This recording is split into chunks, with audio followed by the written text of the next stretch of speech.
surface with her now. Roger that.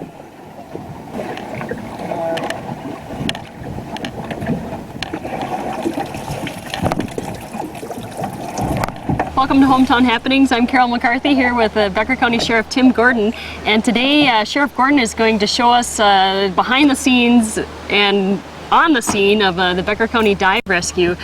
Sheriff Gordon, tell us a little bit about, maybe give us a little history of the Becker County Dive Rescue. Well, you know, this goes back to even the 70s and 60s, where at one time it was a fire department based, and as their demands became more extreme, they focused on the fire. When I first came to the county, one of the reasons I was hired was as a diver, and since that time we've really evolved into a 501c3 all-volunteer organization that relies on community support and donations. So the diving you'll see today is all off the clock. Nobody's getting paid for it. Some of these people drove over 40 miles to be here for the practice today, but they're very committed. Okay, and your divers now, how many divers are involved on your team? Altogether we have 14. It's a small unit, it's a tight unit. We trust each other. We have 7 of us that no matter what or how extreme the conditions are, we can handle it. The team that you'll be seeing today have actually been out in 6 below at 2 and 3 o'clock in the morning making a recovery. So regardless of the weather conditions or anything, our goal is to make a fast recovery and, if possible, a rescue. But off to my left here is a lot of experience.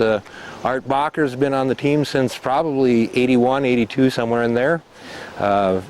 Next to him is Kevin Harrelson and his wife Judy. They're from that Two Inlets country in north, actually. And next to them is Pat Johnston. He's been diving for 15 to 20 years. And next to him is Sid Canham, who's also got a good 15 plus years in. So, you know, when we hit the water, there's a lot of experience here. All right, so Sheriff Gordon, now that we've met some of the divers, you are going to show us a couple of different rescues today. Right, we use, there's several different techniques. Today we're going to focus on 2 different ones. A lot of times we don't have the actual site of a victim drowning, and that's because people trying to be conscientious, they go out, they get the boat, they bring it back to shore, they don't mark where the person may have fell overboard or where somebody may have been swimming at the time of the drowning. So then we have to focus on targets. So what you're going to see is some of the specialized equipment we have, which is a side scan sonar, which is the latest technology, and it actually basically shows a digital photograph of the bottom as you're patrolling the water back and forth and controlling a grid. The next phase that you'll see is what's called a grid pattern, and that's where we'll take a large body of water and try to reduce it, say that's an unwitnessed drowning.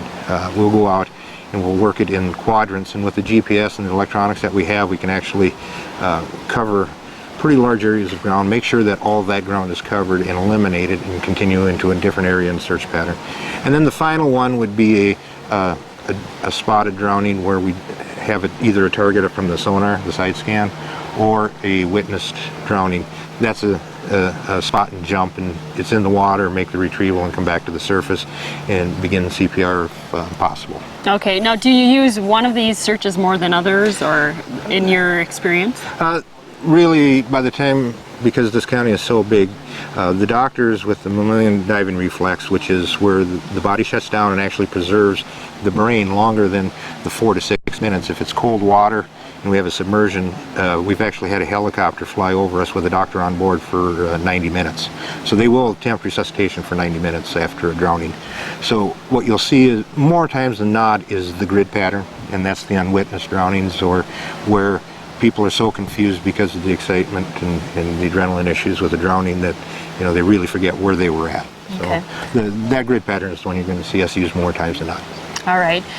Why don't you describe to us, okay, the first type of rescue, you said it involves sonar. So what do you actually do with that? Okay, we grid it back and forth. It's called mowing the lawn, actually. It's just like if you were mowing your yard. You go back and forth until everything is covered. When we take a pattern and we'll go back and forth and work a zone, we have tracking on our GPS. At the same time, we're tracking with the GPS to make sure we're getting a good grid pattern and getting the bottom covered. We're also using a side scan sonar, which sends out a special signal and takes a digital picture of the bottom as we're going back and forth. Okay. So Sid and Art are going to be doing the grid pattern, and that's once we get into the diving mode.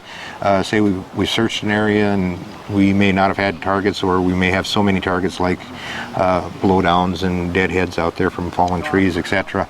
So we'll go to the grid pattern, and that's where you'll see two divers actually on a bar, so they keep the same distance, 12 feet apart. The lake we're on is known for 6 to 8 feet of visibility, so we know the divers can see in 6 feet and out 6 feet, so we're covering basically 24 feet of bottom at a time. And we'll continue that grid until that area is covered. Now both Sid and Art have some experience diving, but what is the typical time that you would do that, that the divers would stay underwater? Okay, most of our tanks, we've bumped it up, the equipment we use, and when you're underwater and actually being pulled, we try to keep it around 45 to 50 minutes with a 20-minute air reserve, just in case something happens. There's a lot of monofilament in these lakes, there's a lot of deadheads.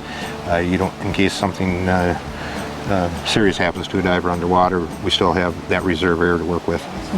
I'm here with the Becker County Sheriff Tim Gordon, and we are at Long Lake in Detroit Lakes, and he is showing us a little bit behind the scenes of the Becker County Dive Rescue. We're going to take a quick break and be back with more hometown happenings after this.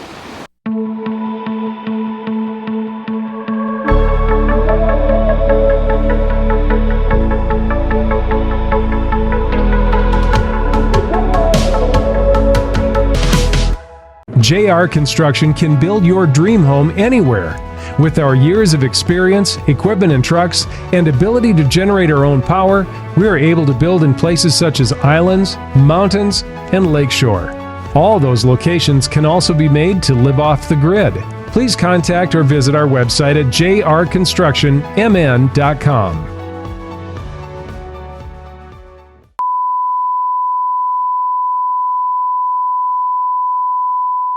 Yes.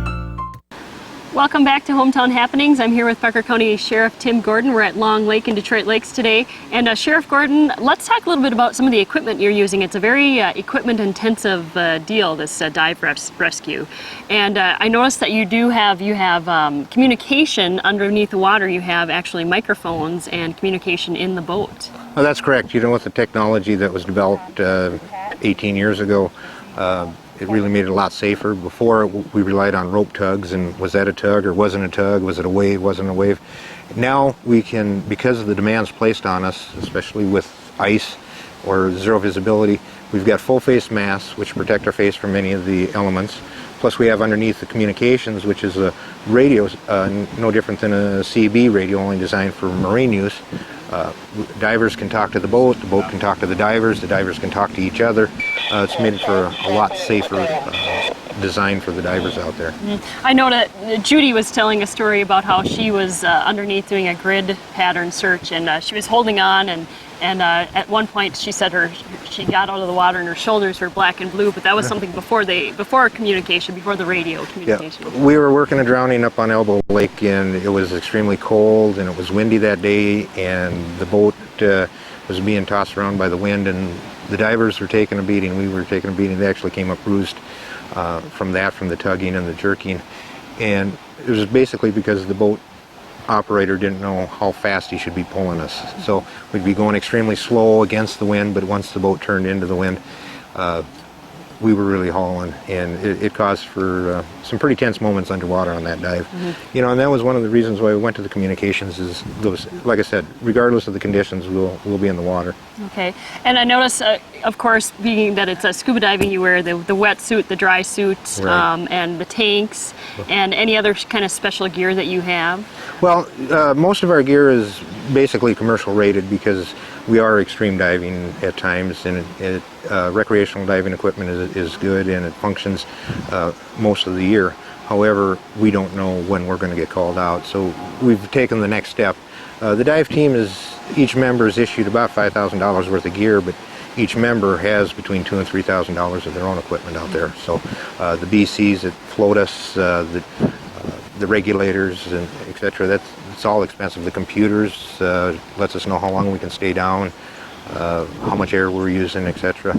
That's all our own personal equipment. Okay, and where does the funding for this dive rescue team come from? Well, we are a United Way agency, but thanks to a lot of lake associations that we give talks to and different service organizations, along with the United Way. They're the ones that actually fund us. We don't, if there's a drowning, we do not ask for a penny from the family for any of the work or the gasoline or anything. When we show up, the last thing we want a family worrying about is how much it's going to cost, because, like I said, as you see, there's a lot of equipment that comes with dive rescue, so that's not a concern. We don't care that we walk away from our jobs or that we've invested the money in the equipment. And with United Way and the service organizations and lake associations, we're able to maintain our equipment pretty okay. All right. Well, Sheriff Gordon, thank you so much for visiting with us and sharing about the Becker County Dive Rescue Team on Hometown Happenings. Thank you, Carol. And for Hometown Happenings TV3, I'm Carol McCarthy.